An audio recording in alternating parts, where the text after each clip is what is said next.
నమస్తే, welcome to today tomorrow. నేను మీ నరేష్. ముఖ్యంగా కాంగ్రెస్ పార్టీ ఆపరేషన్ ఆకర్ష్ రేవంత్ రెడ్డి ఒక్క గేట్ ఎత్తగానే చాలామంది బీఆర్ఎస్ నాయకులు వరుసగడుతున్నారు.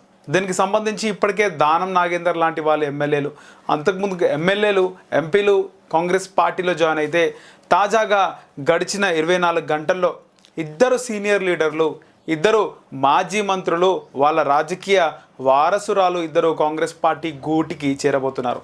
వరంగల్ నియోజకవర్గానికి సంబంధించి వరంగల్ ఉమ్మడి జిల్లాలో స్టేషన్ గన్పూర్ ముఖ్యమైనది. స్టేషన్ గన్పూర్ ఎమ్మెల్యేగా ఉన్న కడియం శ్రీహరి ఎప్పుడైతే తెలంగాణలో కాంగ్రెస్ పార్టీ అధికారంలోకి వచ్చిందో, మొట్టమొదటగా ఆయనే కాంగ్రెస్ పార్టీ ఎక్కువ రోజులు ఉండదు, మళ్ళీ మన ముఖ్యమంత్రి కేసీఆర్ అని స్పష్టం చేశారు.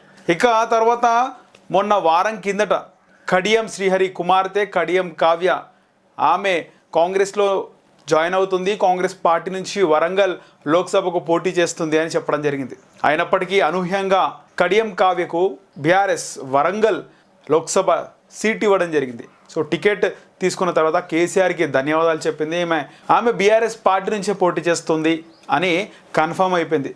కానీ ఏమైందో ఏమో ఉన్నట్టుండి కడియం కావ్య కేసీఆర్కి ఒక లెటర్ రాసింది. నాకు వరంగల్ లోక్సభ సీట్ ఇచ్చినందుకు ధన్యవాదాలు, కానీ పార్టీపై కొద్ది రోజులుగా అవినీతి, భూ కబ్జా, అలాగే ఫోన్ ట్యాపింగ్, లిక్కర్ స్కామ్ లాంటి వార్తలు వస్తున్నాయి. పార్టీ పరువు దిగజారిపోయింది, ప్రతిష్ట మొత్తం దెబ్బతిన్నది, ఇక నేను ఈ పార్టీ నుంచి పోటీ చేయలేను అని చెప్పేసి బీఆర్ఎస్ అధినేత కేసీఆర్కి ఒక లేఖ రాయడం జరిగింది. ఈ లేఖ సంచలనం సృష్టించింది. టికెట్ వచ్చిన తర్వాత కూడా ఆ అభ్యర్థి పోటీ చేయలేదంటే ఆ పార్టీకి, ఆ పార్టీ నుంచి ఇతర నియోజకవర్గాల్లో పోటీ చేసే అభ్యర్థుల పైన ఖచ్చితంగా ఎఫెక్ట్ అనేది పడుతుంది. రాజకీయాల్లో ముఖ్యంగా ఎన్నికల టైంలో ఇలాంటి సంఘటనలు జరగడం చాలా అరుదు. ఏ పార్టీ నుంచి అయినా టికెట్ రావడం గొప్ప. అగ్ర పార్టీలు కాకపోయినా 3rd, 4th లిస్ట్లో ఉన్న పార్టీల నుంచి టికెట్ వచ్చినప్పటికీ కూడా అభ్యర్థి గెలుస్తానేమో అని ఒక నమ్మకంతో ఉంటాడు. కానీ బీఆర్ఎస్ పార్టీ 10 ఏళ్ళు అధికారాన్ని అనుభవించి అధికారంలో ఉండి ఇప్పుడు ఆ పార్టీ నుంచి పోటీ చేసే సిట్టింగ్లు ఆ పార్టీకి దూరమై ఆ తర్వాత పార్టీలు మారడం జరిగింది. కానీ ఇక్కడ టికెట్ దక్కించుకున్న అభ్యర్థి ఒక మాజీ మంత్రి, మాజీ ఉప ముఖ్యమంత్రి కుమార్తె టికెట్ దక్కించుకున్న తర్వాత ఆమె పార్టీ నుంచి నేను పోటీ చేయను అని చెప్పేసి ఆమె పోటీ నుంచి తప్పుకోవడం సంచలనంగా మారింది. ఇక ఆ లేఖ కేసీఆర్కి రాసిన తర్వాత కడియం శ్రీహరి, ఆయన కుమార్తె కడియం కావ్య ఇద్దరు కూడా ఖచ్చితంగా కాంగ్రెస్ పార్టీలో చేరుతారనుకున్నారు. ఈరోజు దీపాదాస్ మున్షి కాంగ్రెస్ పార్టీ వ్యవహారాల ఇన్ఛార్జ్ ఆమెను కలిసి కడియం శ్రీహరి చెప్పడం జరిగింది, కాంగ్రెస్ పార్టీలో రేపు నేను జాయిన్ అవ్వబోతున్నాను అని. అలాగే కాంగ్రెస్ పార్టీ నుంచి కడియం కావ్య పోటీ చేస్తుందా అంటే నేను మాత్రం జాయిన్ అవ్వబోతున్నాను, పోటీ చేస్తామా చేయమా అనేది నేను చెప్తాను అనేది. కాకపోతే ఖచ్చితంగా కడియం శ్రీహరి కుటుంబం కోసమే, కడియం శ్రీహరి కూతురు కావ్య కోసమే కాంగ్రెస్ పార్టీ టికెట్ని ఇంతవరకు కూడా ప్రకటించకుండా కాంగ్రెస్ అధిష్టానం అలాగే పెండింగ్లో పెట్టింది. కాంగ్రెస్ పార్టీ మొత్తం 8 సీట్లను పెండింగ్లో పెట్టింది. రీసెంట్గా 4 సీట్లను ప్రకటించడం జరిగింది.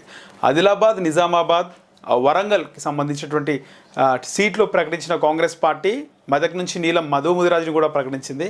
సో ఆదిలాబాద్, నిజామాబాద్, మెదక్, అలాగే భువనగిరి టికెట్లను ప్రకటించిన కాంగ్రెస్ మిగతా ఖమ్మం, హైదరాబాద్, వరంగల్ లాంటి టికెట్లను ప్రకటించలేదు, పెండింగ్లో పెట్టింది. కరీంనగర్ కూడా పెండింగ్లో పెట్టింది. సో ఇంకా ఎందుకు ఇంత ఆచితూచి అడుగులేస్తుంది కాంగ్రెస్ పార్టీ? వరంగల్ నుంచి ఆల్రెడీ క్యాండిడేట్ రెడీగా ఉన్నారు కదా, పసునూరి దయాకర్, ఆయన సిట్టింగ్ ఎంపీ కాంగ్రెస్ పార్టీలో జాయిన్ అయ్యారు. అందరూ అనుకున్నప్పటికీ కూడా అక్కడ ఖచ్చితంగా కాంగ్రెస్ నుంచి కడియం కావ్యాన్ని రంగంలోకి దింపడానికే కాంగ్రెస్ పార్టీ ఈ రోజులు ఆ సీట్ని పెండింగ్ పెట్టినట్లుగా తెలుస్తుంది. కాంగ్రెస్ పార్టీ అక్కడ నుంచి కడియం శ్రీహరి కుమార్తెకు టికెట్ ఇచ్చినప్పటికీ, ఆమె పోటీలో ఉన్నప్పటికీ కూడా ఇంత తెర వెనకాల చర్చలు జరిపి సక్సెస్ఫుల్గా కడియం శ్రీహరిని, ఆయన కుమార్తెని పార్టీలోకి రప్పించుకోవడం పెద్ద టాస్కే.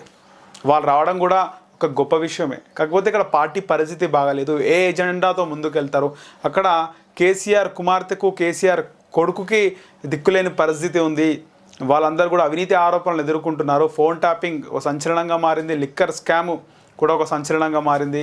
ఈ రెండు ఒక పెద్ద అవినీతి ఆరోపణలు ఉన్నప్పటికీ ఆ పార్టీ నుంచి పోటీ చేయడం గణం అనుకున్నటువంటి కడియం కుటుంబం ఎటకేలకు కాంగ్రెస్ పార్టీలోకి చేరిపోయింది. అదే కాంగ్రెస్ పార్టీలోకి రావడం వాళ్ళు అవకాశవాదమా లేకపోతే వాళ్ళ అవసరమా అన్ని పక్కకు పెట్టేస్తే, ఇన్ని రోజులు అధికారాన్ని అనుభవించినటువంటి కడియం కుటుంబం ఖచ్చితంగా మళ్ళీ ఇప్పుడు అధికారంలో ఉన్నటువంటి పార్టీలోకి వెళ్తేనే బాగుంటుందని ఎటకేలకు ఆలోచించి కారు దిగేసి హస్తం గూటికి అయితే చేరిపోయారు.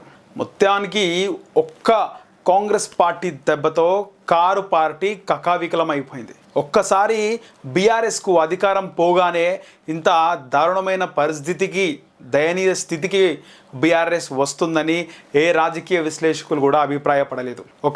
ఒక స్థానిక పార్టీ, ప్రాంతీయ పార్టీ, తెలంగాణను తెచ్చినటువంటి ఒక బీఆర్ఎస్ పార్టీకి ఇంత గడ్డుకాలం వస్తుందని ఎవ్వరు కూడా ఎక్స్పెక్ట్ చేయలేదు. ఒకసారి అధికారం పోయింది, 10 సంవత్సరాలు అధికారంలో ఉండి అటు తెలుగుదేశం పార్టీని నిర్వీర్యం చేసి ఇటు కాంగ్రెస్ పార్టీని కూడా బలహీనం చేసి 10 సంవత్సరాల అధికారాన్ని అనుభవించి పాలించినటువంటి బీఆర్ఎస్కి కొద్ది రోజుల్లోనే ఇలాంటి గడ్డుకాలం రావడం, అది కూడా నెవర్ ఎక్స్పెక్టెడ్ లాంటి గడ్డుకాలం వచ్చింది.